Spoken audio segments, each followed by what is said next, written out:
मैं ऐसा क्यों हूँ। आज की कहानी है दोस्तों, मैं ऐसा क्यों हूँ। पट्टू तोता बड़ा उदास बैठा था। माँ ने पूछा, क्या हुआ बेटा, तुम इतने उदास क्यों हो। मैं अपनी इस अटपटी चोंच से नफरत करता हूँ। पट्टू लगभग रोते हुए बोला, तुम अपनी चोंच से नफरत क्यों करते हो, इतनी सुंदर तो है।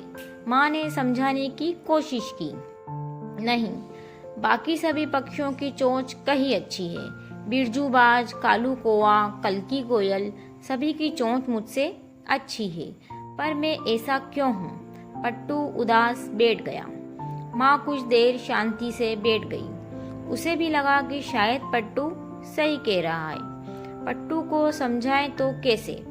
तभी उसे सूझा कि क्यों ना पट्टू को ज्ञानी काका के पास भेजा जाए, जो पूरे जंगल में सबसे समझदार तोते के रूप में जाने जाते थे। माँ ने तुरंत ही पट्टू को काका के पास भेज दिया। ज्ञानी काका जंगल के बीचों बीच एक बहुत पुराने पेड़ की शाखा पर रहते थे।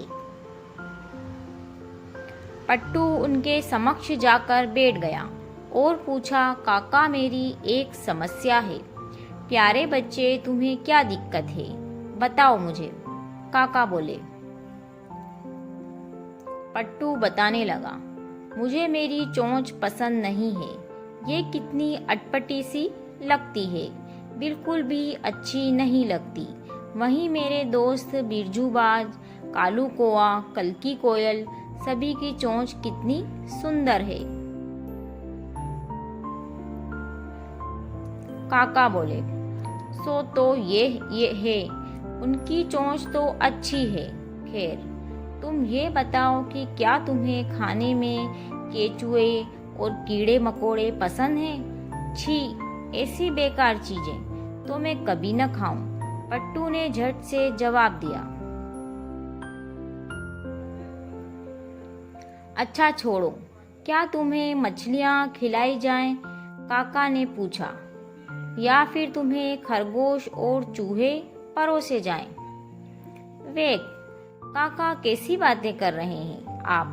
मैं एक तोता हूँ, मैं ये सब खाने के लिए नहीं बना हूँ। पट्टू नाराज होते हुए बोला।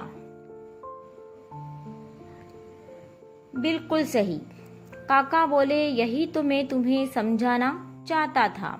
ईश्वर ने तुम्हें कुछ अलग तरीके से बनाया है।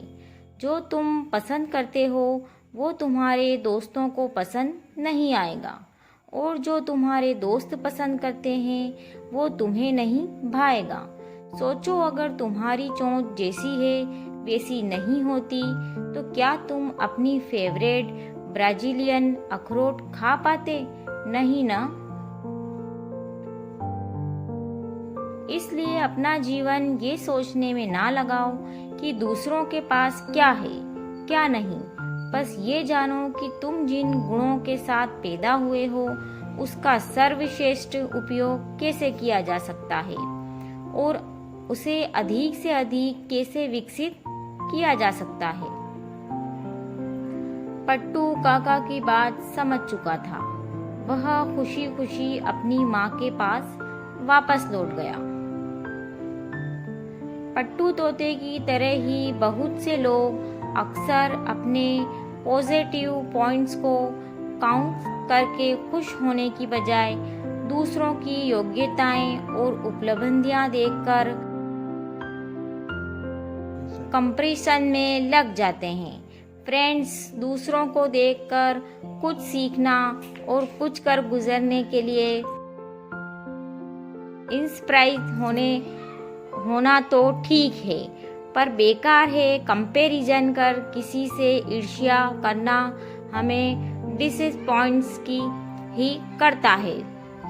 हमें इस बात को समझना चाहिए कि हम सब अपने आप में यूनिक हैं, और हमारे पास जो एबिलिटीज और क्वालिटीज है उन्हीं का प्रयोग करके हम अपने जीवन को सार्थक बना सकते हैं। अगर आपको ये कहानी पसंद आई हो तो चैनल को लाइक, शेयर, सब्सक्राइब